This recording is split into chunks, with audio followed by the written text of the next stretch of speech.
नमस्कार विद्यार्थी मित्र, आज आपण इयत्ता 3 विषय मराठी नवीन अभ्यासक्रमावर आधारित दुसरी कविता हिरवा वसाचा संपूर्ण स्वाध्याय पाहणार आहोत.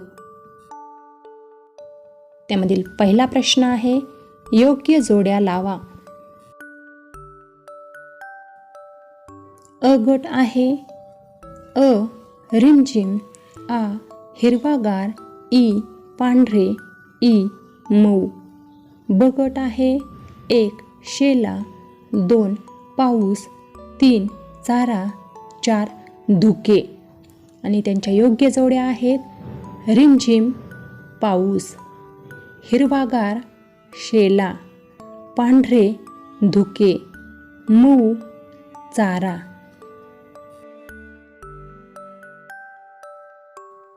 प्रश्न 2, एका शब्दात उत्तरे लिहा. त्यामधील पहिला प्रश्न आहे अ कवितेत वर्णन केलेला ऋतू. उत्तर, कवितेत वर्णन केलेला ऋतू आहे पावसाळा. दुसरा आहे आ सरसर वाहणारे काय आहे? झरे, नदी. ई थेंबांनी नटलेल्या झाडे, वेली. थेंबांनी नटलेल्या झाडे आणि वेली. प्रश्न 3, कवितेतील तुम्हाला आवडलेल्या 2 ओळी लिहा व त्यांचा अर्थ सांगा. त्या ओळी आहेत, एरे एरे पावसा दरवर्षी असा, सुखी कर धरती घे हिरवा वसा. आणि त्याचा अर्थ आहे, कवी पावसाला विनंती करतो की तू दरवर्षी नियमित ये. तुझ्या येण्याने धरती हिरवीगार होते, झाडे, पिके व सर्व सजीव सुखी होतील. संपूर्ण निसर्गाने हिरवाईचे वस्त्र धारण करावे अशी कवीची इच्छा आहे.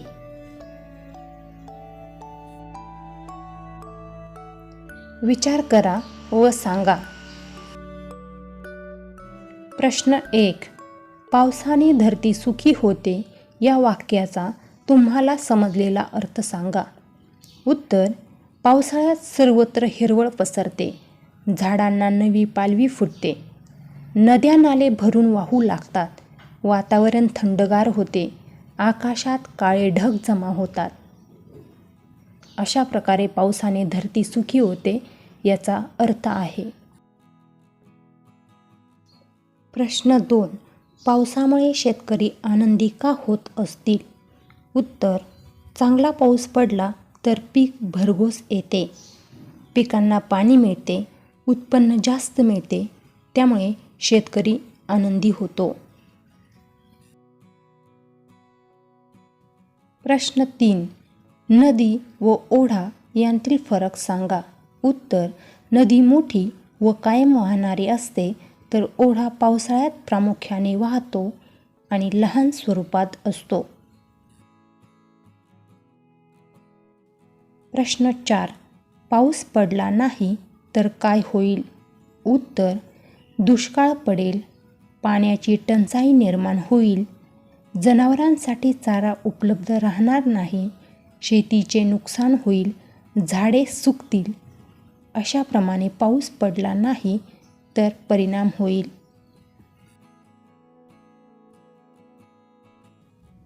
चर्चा करूया. त्यामधील पहिला प्रश्न आहे, अचानक आलेल्या पावसामुळे उडणारी तारांबळ याविषयी मित्रमैत्रिणींबरोबर गप्पा मारा. उत्तर, अचानक पाऊस आल्यामुळे सर्वांची धांदल उडते.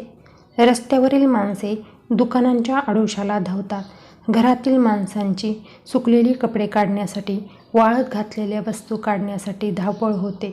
शाळेतून घरी जाणाऱ्यांची भलतीच फजिती होते. प्रश्न 2, तुम्ही पाहिलेल्या घाट रस्त्यांविषयी मित्रमैत्रिणींबरोबर चर्चा करा.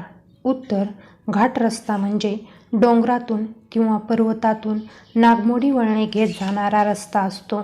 या रस्त्याच्या एका बाजूला उंच डोंगर तर दुसऱ्या बाजूला खोल दरी असते. पावसाळ्यात घाट रस्त्याला सुंदर धबधबे पाहायला मिळतात. लिहिते होऊया. त्यामधील पहिला प्रश्न आहे, खालील चित्राची माहिती 3 ते 4 वाक्यांत लिहा.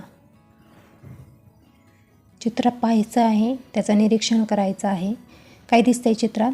पाऊस पडत असताना शेतकरी अंगावर घेऊन चिखलामध्ये भाताची लागवड करताना दिसत आहे. काही भात लावून झालेला आहे, काही लावत आहे. अशा प्रकारे आपल्याला चित्रामध्ये शेतकरी दिसत आहे. प्रश्न 2, पावसाळ्यातील तुम्हाला आलेला अनुभव वर्गात सांगा. त्याबद्दल 3 ते 4 ओळी माहिती लिहा. उत्तर, मला पावसाळा खूप आवडतो. पहिला पाऊस पडल्यावर येणारा सुगंध मन आनंदित करतो. मी पाऊस आल्यावर रेनकोट घालून शाळेत जातोय. पाऊस पडून गेल्यावर सायकल चालवताना सायकलच्या पाठीमागे अंगावर पाणी उडते.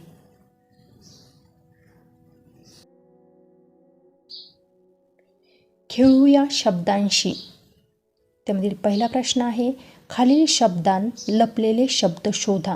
उदाहरणार्थ, पाऊस, पाणी या शब्दामध्ये पाऊस, ऊन, ऊस हे शब्द लपलेले आहेत. त्याचप्रमाणे रंगपंचमी या शब्दामध्ये रंग, पंचमी, मी हे शब्द लपलेले आहेत. पुढील शब्द आहे आधारवड.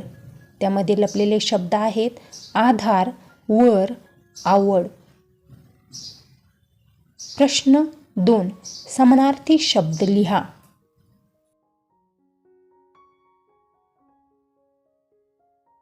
मधील पहिला समानार्थी शब्द आहे झाड. झाड, त्याचा समानार्थी शब्द आहे वृक्ष, तरु. पुढील समानार्थी शब्द आहे फूल. त्याचा समानार्थी शब्द आहे पुष्प, सुमन, कुसुम. पाणी. त्याचा समानार्थी शब्द आहे जल, जीवन. जल, जीवन. रस्ता. त्याचा समानार्थी शब्द आहेत मार्ग, पथ. प्रश्न 3, विविध स्वरचिन्हांचा वापर करून प्रत्येकी 2 शब्द तयार करा. उदाहरणार्थ, कर, करा, केर. आहे बळ. त्याचं उत्तर आहे बाळ, बोळ. 2 शब्द बनवलेले आहेत, बाळ, बोळ. पुढचा शब्द आहे मग, माग, मूग. 2 शब्द बनवलेले आहेत, माग, मूग. सर. सर या शब्दापासून सार, सुरी. सार आणि सुरी हे शब्द बनवलेले आहेत. नळ. नळ या शब्दापासून बनवलेले आहेत शब्द नाळ, नळी, निळा. प्रश्न 4, कवितेतील शब्दकोड्या शोधा व लिहा. शब्दकोड्याचं निरीक्षण करायचं आहे. त्यामध्ये रिमझिम या शब्दाला गोल केलेला आहे. त्याप्रमाणे आपल्याला काय करायचे आहे, शब्द सोडून शोधायचे आहेत. आता रस्ता, नदी, पाऊस, ओढे, नाले, धरती, चारा, गुरे, नदी, डोंगर हे शब्दकोड्यामधील शब्द आहेत. प्रश्न 5, पावसाचे वर्णन करणाऱ्या खालील शब्दांचे अर्थ समजून घ्या. त्याचा उपयोग करून वाक्य तयार करा. रिमझिम, मुसळधार, धो-धो, सरसर. पहिला शब्द आहे रिमझिम. हलका हलका पाऊस पडणे. आणि वाक्य आहे आज रिमझिम पाऊस पडत आहे. पुढील शब्द आहे मुसळधार. मुसळधार, खूप जोराचा पाऊस. आणि त्याचं वाक्य आहे काल मुसळधार पाऊस पडला. पुढचा शब्द आहे धो-धो. फार जोराने, वेगाने पाऊस पडणे. वाक्य आहे बाहेर धो-धो पाऊस पडत आहे. पुढील शब्द आहे सरसर. सरसरचा अर्थ आहे पावसाचा आवाज सरसर. आभाळ भरून आले आणि पावसाची सरसर आली. प्रश्न 6. शब्दडोंगर तयार करा. आणि त्याने दिलेला शब्दडोंगर आहे ढग. हा ढग, हा काळा ढग, हा काळा ढग आहे, हा काळा गडद ढग आहे. याप्रमाणे आपल्याला पुढील शब्दडोंगर तयार करायचा आहे. त्यासाठी आपल्याला शब्द दिलेला आहे वारा. हा वारा, हा थंड वारा, हा थंडगार वारा, हा थंडगार वारा वाहतो. याप्रमाणे आपल्याला शब्दडोंगर तयार करता येईल.